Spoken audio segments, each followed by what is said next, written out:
uma guitarra sem estar conectada diretamente no amplificador, o som sai extremamente baixo, quase inaudível pelas câmeras, por exemplo. Porém, ao ligá-lo em um amplificador, esse som gerado pelo balanço das cordas fica muito mais intenso. E quando a gente acrescenta distorção, então, é daí que surge então o heavy metal. Que inicialmente... melhor desligar o amplificador. Mas então como que a gente explica esse som? Uma corda metálica balançando e gerando um som muito mais alto, aquele som que a gente escuta nas grandes músicas de heavy metal. Como que acontece esse processo, como que é gerado esse som? É isso que você vai descobrir aqui no vídeo de hoje. Um pouco de física, música e tecnologia. Tudo começa quando o guitarrista, no caso eu, desloco a corda com o meu dedo. Eu desloco, ou com a minha palheta no caso. Eu desloco a corda da posição inicial e solto. E com isso ela passa a vibrar. Então eu dou uma energia potencial para essa corda, deslocando ela do ponto estável dela. Ela volta, só que ela não volta perfeitamente para o lugar dela. Então ela fica oscilando, ela fica indo e voltando.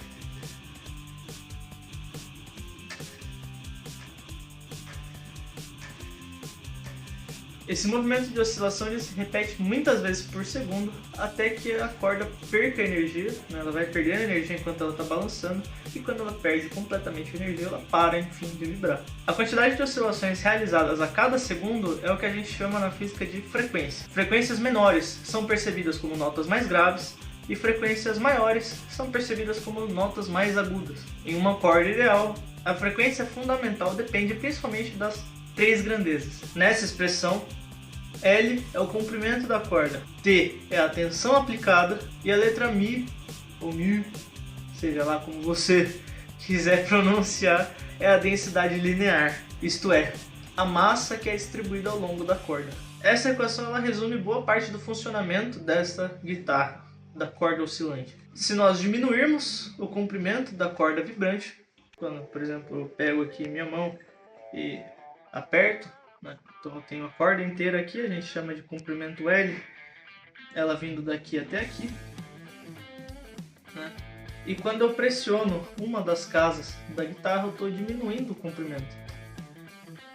E quando eu diminuo o comprimento, eu aumento a frequência, né? Então quando eu estou com a corda solta, ela faz esse som aqui.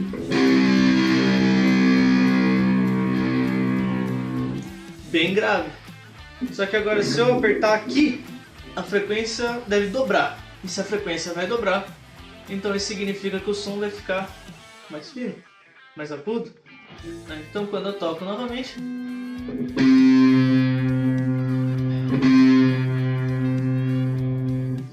sei que parece às vezes não fazer muita diferença, mas se eu tocar de novo solto, você vai perceber.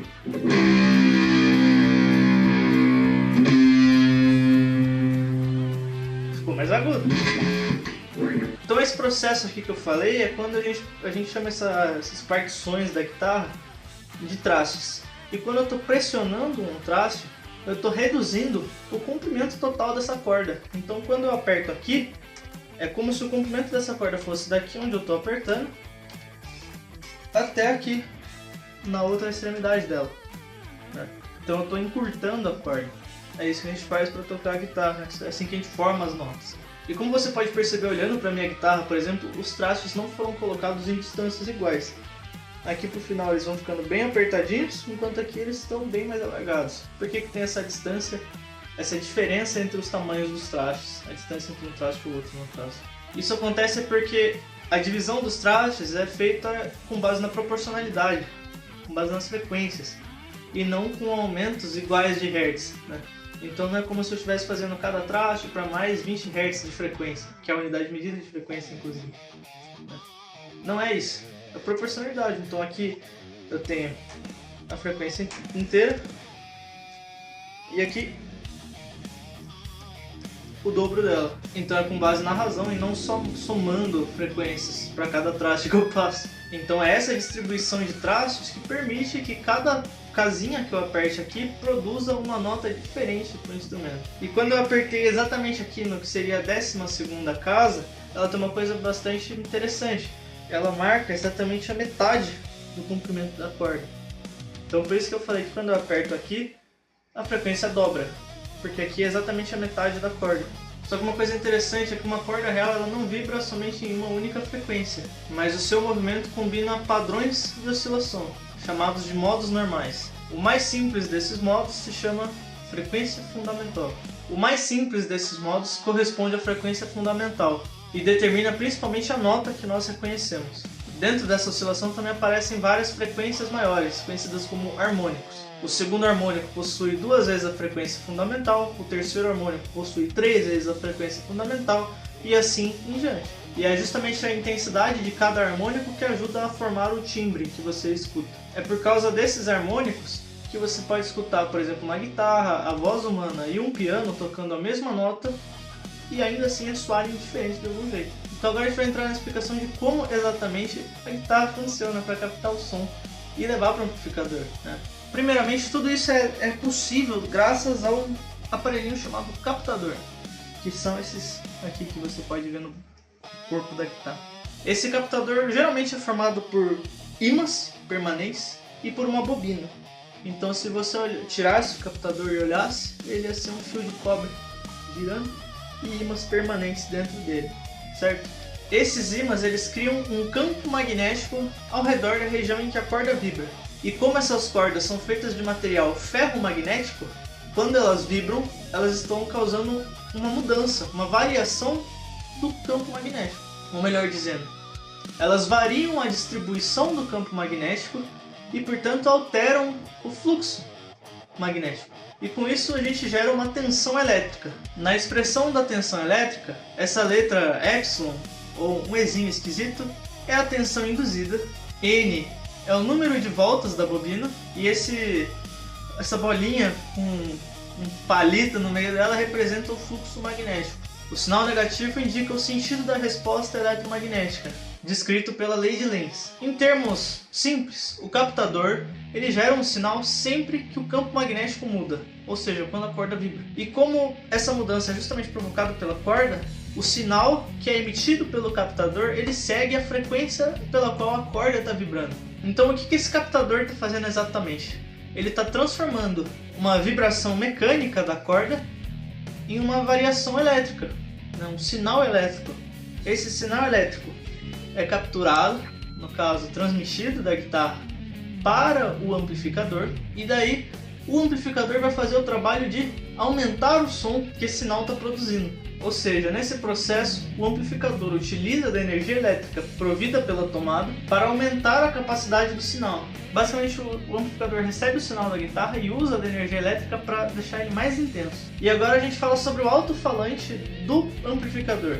O alto-falante faz uma transformação complementar à do captador. Enquanto o captador está convertendo movimento em sinal elétrico, o alto-falante por sua vez vai converter sinal elétrico em movimento. Dentro dele existe uma bobina móvel posicionada no campo de um ímã permanente. Quando a corrente do amplificador passa pela bobina, surge uma força eletromagnética. Como a corrente muda de sentido e intensidade de acordo com o sinal produzido pela guitarra, a bobina então ela se desloca para frente e para trás. Essa bobina está ligada a um cone. Quando esse cone avança, comprime o ar, e quando ele recua, produz uma região de menor pressão. A sucessão dessas compressões e rarefações forma uma onda sonora que se propaga da caixa de som até os nossos ouvidos. Então, na prática, o que o amplificador está fazendo? Ou melhor, vamos pegar de novo o que está acontecendo nesse processo. Eu estou gerando um movimento mecânico com a minha mão, tocando a corda.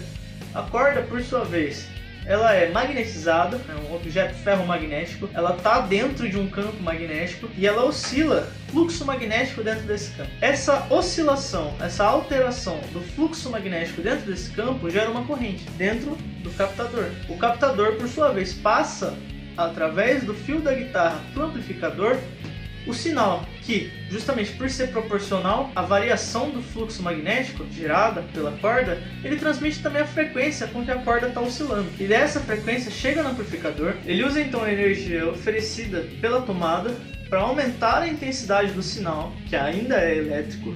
Esse sinal elétrico chega nos alto-falantes do próprio amplificador e, por sua vez, gera uma oscilação no ar, que é o que a gente chama de som. E daí ele faz essa conversão novamente do elétrico para o mecânico. E essa oscilação mecânica é o som que você escuta. Então esse é o caminho que vai desde a sua mão para o captador, para o amplificador, para os alto-falantes e daí para o seu ouvido. É assim que é produzido o som da guitarra. Então o que a gente pode concluir é que a guitarra elétrica ela é um monte de transformações que acontecem até chegar no som que a gente escuta nas músicas. Então eu acho muito interessante poder entender todo esse processo de como é constituído o som que a gente escuta nas músicas. A guitarra, ela não só produz o som magicamente, né? Ela é um meio de transformações de tipos de energia.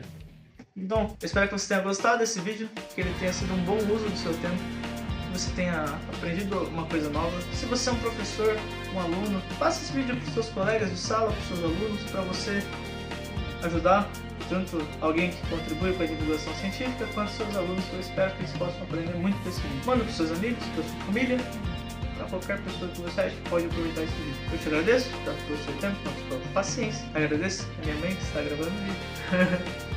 E obrigado pela sua atenção. Espero poder te ver no próximo vídeo. Um beijo pra você. Até a próxima.